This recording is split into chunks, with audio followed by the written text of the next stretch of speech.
आज आम बेंगलोर माछ दुकान माछ आणिकी ठकी जा बोली मुझे जान नी।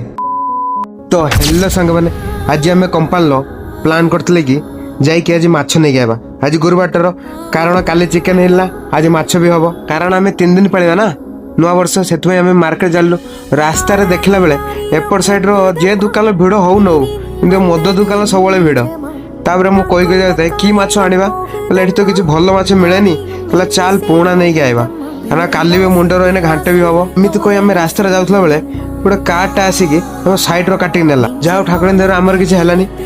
तापर मुझे कहता कि देखा ना आम सैड्रे काट जदि किसी हो था किए देखी था आमको बाहर ये सांग मैंने बाहर जगार देखिकी जी।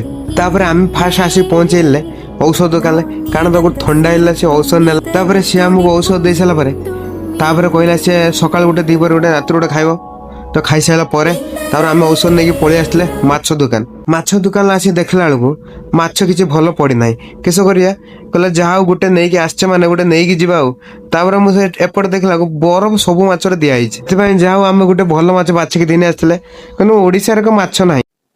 तापर आम रूम को पलि आइले किंतु माछ आनी आम ठकी गले कारण माछ टिके पचिला गोटे कथा ना ना जे देश जाई से फल खाई। सांग मैंने भिडियो जब भल लगे लाइक टे करेंगे। आप सहित एमती के घटी कि कमेंट रे जणाइबे। रही जय जगन्नाथ।